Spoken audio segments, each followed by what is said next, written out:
Do games need to be fun? No. The answer is no. And that's it. Thanks for watching.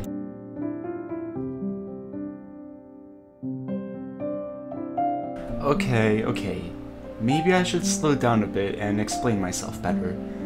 The purpose of entertainment is to entertain. That much is a given.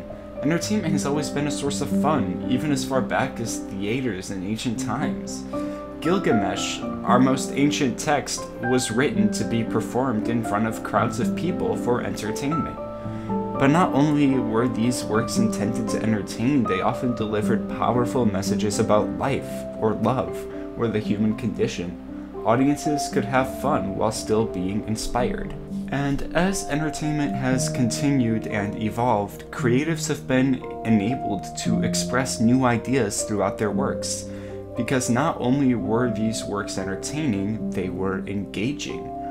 Entertainment provided an opportunity for creatives to express themselves, their ideology, deliver stories with real thematic importance. It became true that entertainment could do a lot more than just entertain. With evolved and new storytelling mediums, the opportunity for stories we tell greatly expanded. Many books aren't inherently fun to read, but provide important information. Some movies may be difficult to watch, but force critical thinking on important matters. And some games may not be traditionally fun, but deliver stories and themes that have innate value and resonance with that audience that changes the way we think. Entertainment is not only a means to fun, but it's a means to progress society as a whole. As with all things, fun is subjective. Some people will certainly have fun with a game that other people don't enjoy, and people can play games in unique ways, or ways that the game wasn't intended to be played. And with such a vast player base, no game has a universal appeal, and no game ever will. But considering that Neil Druckmann himself said that he doesn't use the word fun when describing the game-making process, I think it's fair for me to use The Last of Us 2 as an example here. In my lifetime, I don't think there's been a single game as controversial as The Last of Us 2. And while it's imperfect, it fundamentally is changing the way the public thinks about games. It's opening new doors for creative expression, popularizing deep storytelling in games, and delivering a message with representation that is applicable to our everyday lives. But is it fun? That's the debate. Should we allow for games to focus more on storytelling than fun? Well, what happens if we don't? If we constrain games to being a certain way, demanding a singular means of designing games, then games will stagnate. There will be no more ways to innovate, and games will not become interesting anymore. By changing the way we design, we allow for more possibilities and can explore new things. Games can continue to evolve and appeal to new players as the world itself evolves. The shell of a game does not matter if the priorities of every game are the same. So, what exactly is the purpose of a game? Because if it's not to entertain, then what is it? Well, the truth is, even though games don't have to be fun, their purpose is still to entertain. It's not that games are no longer made to entertain, it's that our definition of entertainment is changing, and rightfully so. While it's good to have games that are fun to play, if a game can inspire you or make you think about its message long after the credits have rolled, that game has succeeded. Fun is only fun when you're playing the game, but the message stays with you forever. But at the same time, one must ensure that storytelling and the gameplay are cohesive. Some stories are better told through other mediums, but it's hard to deny that games have a very unique and powerful way to tell stories. So one must ensure that in making a game, the gameplay has a purpose. The game doesn't necessarily need to be fun, but the gameplay needs to be purposeful.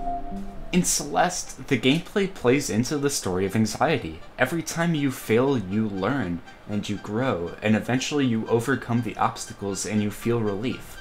The gameplay is a deliberate part of the story, because you are forced into feeling the anxiety that Madeline feels. By doing a level over and over, in a sense you see all the ways that you can fail, and that ties into her anxiety. So the gameplay is imperative to telling the story, and at the same time it's still fun. Take another game, like Life is Strange. The gameplay boils down to walking around and looking at things, interacting with people and objects.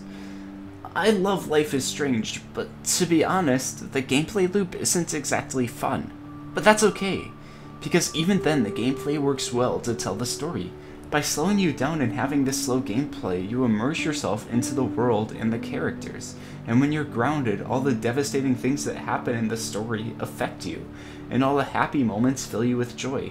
Even though the gameplay isn't inherently fun, it works perfectly for experiencing the game that is created. The element of fun in the game doesn't affect the quality of the game. What matters is that everything is purposeful and well created.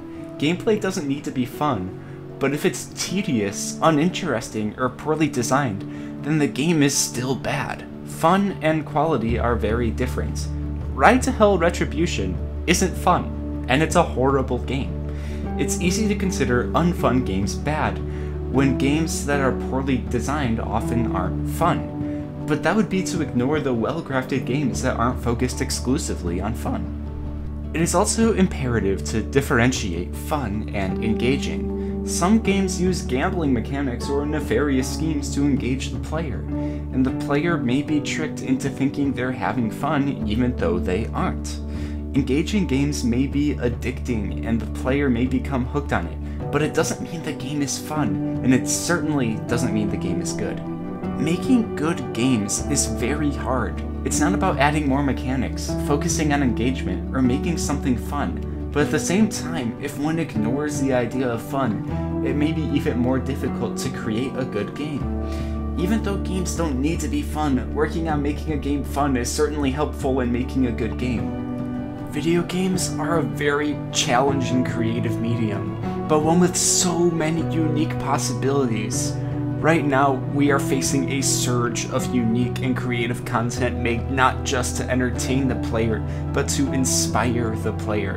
One look at the indie scene and this much is evident. Video games are evolving, the ideas that are being explored now are so innovative, and developers are getting even better at executing on new ideas. The work that Maddie Thornton, Lena Rain, and Concerned Ape are putting out right now are going to make a tremendous impact, not only in the world of video games, but in the world of storytelling. As developers, we have this uncanny opportunity to change the world with the games we create, so it serves such a great purpose to look past fun and look into purpose.